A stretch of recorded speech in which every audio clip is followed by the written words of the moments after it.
Good day, my name is Rafael Baliermo, Deep HM Block 13. Our instructor is Ma'am Amber Malina. The city that we choose here in Leyte is Tacloban City. Because Tacloban City is one of the famous places here in Leyte. And Tacloban has a lot to offer, just like tourist spots, beaches, foods, and etc. And now I am going to tell you the history of Tacloban City. Tacloban City was formerly known as Cancabato, named after the first settler Cabato who occupied the area around the present Santo Niño Church. Other inhabitants who came later were Gumuda, Haranging, and Hurao, who settled in the nearby areas.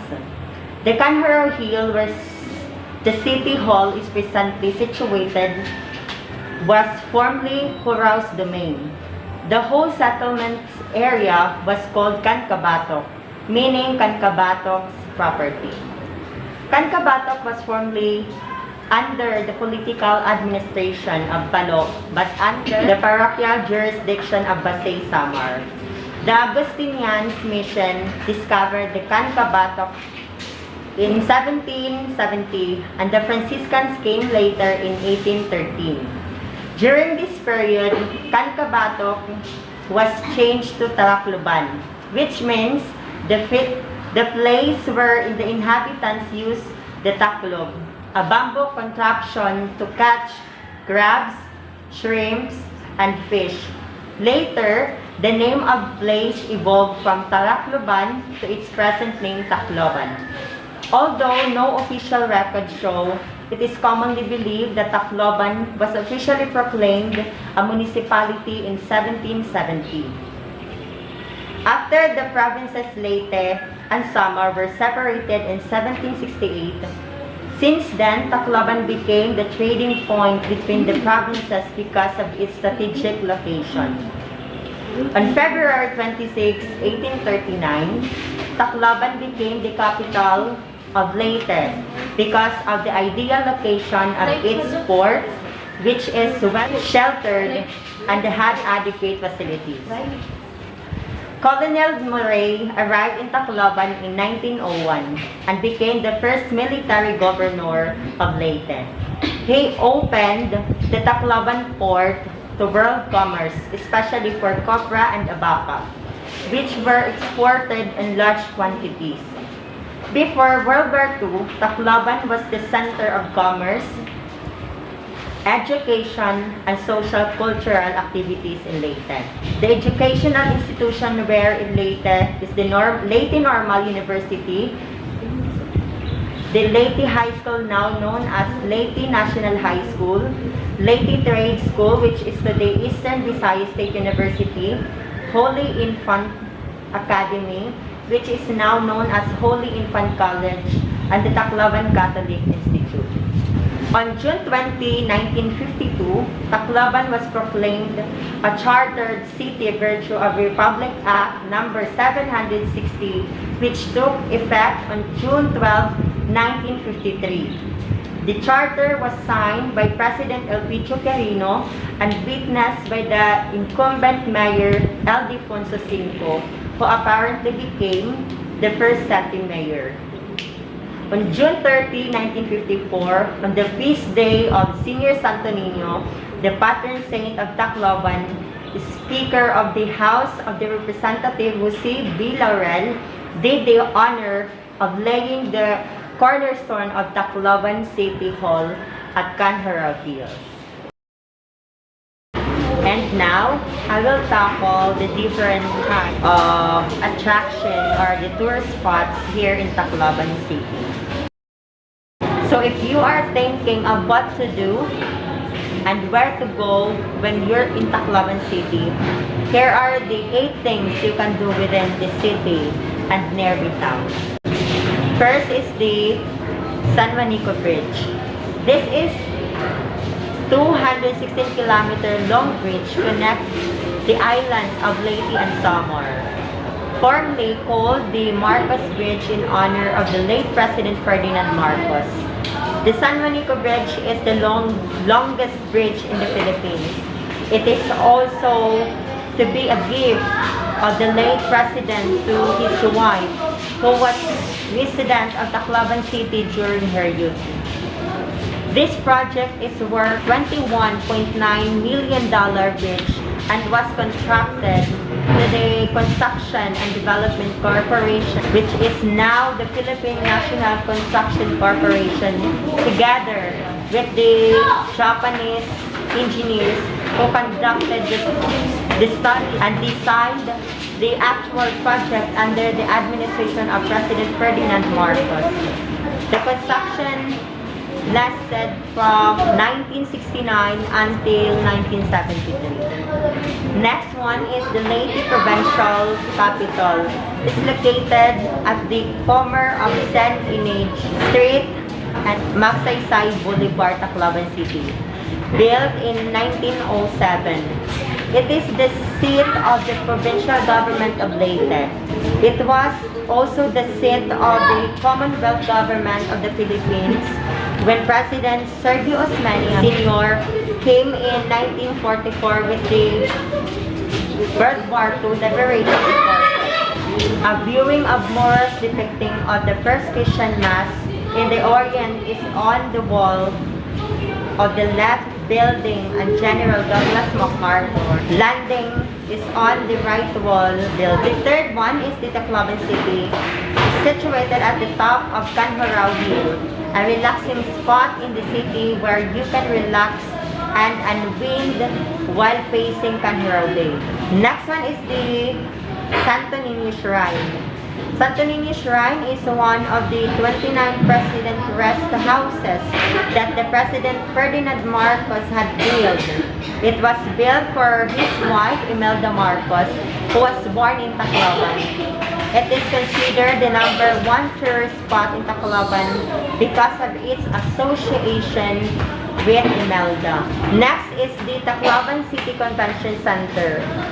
It is also, as the Tacloban City Astrodome is the biggest indoor venue in the region, and it can accommodate 5,000 individuals.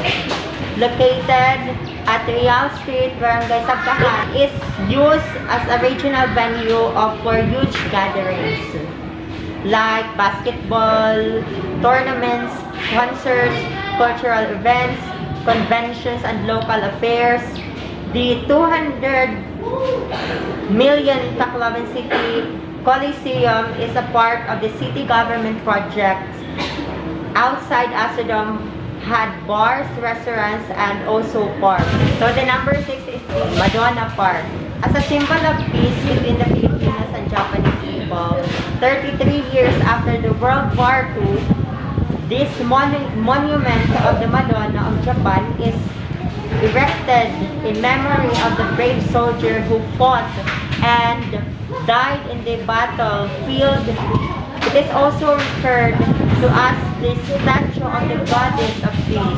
The statue stands on a rock amidst a landscape garden. Tall trees and flowering plants can be seen within the park, along with the concrete benches where one can sit, pray, and reflect. And now, I'm going to tell you what Tacloban City has to offer. Here are the delicacies of Tacloban City. First is Binagol. It's a sweet delicacy that has different taste and distinct packaging. Binagol is made from glutinous rice and taro pudding with nuts. It is also has an exciting part in the middle. There is a sweet texture of coconut and kalaman. Second, chocolate moron. It's also exquisite chocolate kakani that is wrapped in banana leaf. A combination of white coating and chocolate texture, moron is always present in all occasions in Leyte and summer. The technique to make a delicious chocolate moron is that you have to balance the chocolate mixture and white coating mixture so that you will get the perfect play of textures. Third is suman latte. It's another version of rice cake that is made from glutinous rice, coconut milk, brown sugar, and or kalaman, which makes the taste distinct, just like with the other delicacies in Tacloban City. Lastly, sagmani is made from cassava and taro, but some are using sweet potatoes. It is similar to binagol. The texture is smooth and sticky. It is a combination of sugar, coconut milk, peanuts, and fresh banana leaves. And now, let's proceed to literature of Tacloban City. The literature of Eastern Visayas refers to the literature written in Waray and Cebuano by writers from the region. Of the two, it is Waray literature that has been collected, recorded, and documented by scholars and researchers. A movement largely sparked by the interest of German priests managing a University of Tacloban City who saw the necessity of gathering and preserving the literary heritage of the region. It is in the light that whenever East Visayan literature is written about, it is usually Waray literature that is being described. Earliest accounts of East Visayan literature date back to 1668 when a Spanish Jesuit by the name of Father Ignacio Francisco Alzena documented the poetic forms such as the kandu, haya, ambahan, kanugon, hikal, balak, siday, and awit. He also described the susmation and prosung, early forms of narratives.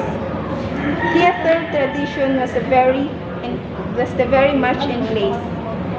In the performance of poetry, rituals, and mimetic dances named the joys and activities of Danshite Waray.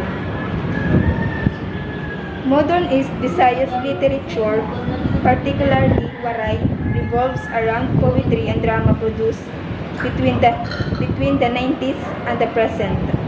The flourishing economy of the region and the appearance of local publications starting in 1901 with the publication of Kaadlawon. The first Waray newspaper saw the flourishing of poetry in Waray. The city has land area of 201.72 square kilometers or 77.88 square miles. Its population, as determined by the 2020 census according to Philippine Statistics Authority or PSA, was 251.881. This representative 5.54% of the total population of the Eastern Visayas region. Based on the figures, the population density is computed at 1,249 inhabitants per square kilometers or 3,234 inhabitants per square mile. And now, let's talk about the cultural traits of Tacloban City. The Pintados Festival is a cultural religious celebration in Tacloban based on the painting tradition of the ancient Pintados warrior. In 1986, the Pintados Foundation (INC) was formed by the people of Tacloban to organize this festival in honor of Senior Santo Niño. Parade of Lights consists of floats, merrymakers, and local drums and bugle drums from different schools and barangays of Tacloban City. Part of the highlight of the fiesta celebration is a magnificent nighttime parade of lights that will glow with the moon and the stars, heralded and accented by innovative music and rhythm. Upbeat street dancing, merrymaking as a spectacle of creative costumes and many more. Sangyao Festival. Sangyao Festival is a religious social occasion and a prominent local celebration held each 28th of June in Tacloban City. And now, this is our common tradition here in Tacloban City. One of these are Simbang Gabi. It's celebrating on December 16, 9 days before Christmas. Second is All Souls Day, celebrating on November 1 to 2. Third is the Christmas and New Year, the Day of Love, important celebration with family and relatives. And now, last is celebrating the anniversary of Bagyong Yolanda, remembering all the souls who died due to Typhoon Yolanda. To tell you honestly, there's a lot of problems that our city is facing today. But here is a major problem that our city is facing right now, which is one of the problems that we face today here in Tacloban is not following the COVID-19 protocols, just like wearing masks properly, wearing face shield, and also social distancing. Yes, it is easy to follow all of this, but there's a lot of people who are not following these protocols. To solve this problem, we need to educate people by telling them that following all of these protocols is not only for yourself or not only for ourselves, but for everyone. It is the only thing where we can help our society. And always remember that we are doing this to mitigate COVID-19 virus. Thank you. Thank you for listening and watching our video. We hope you understand. Thank you.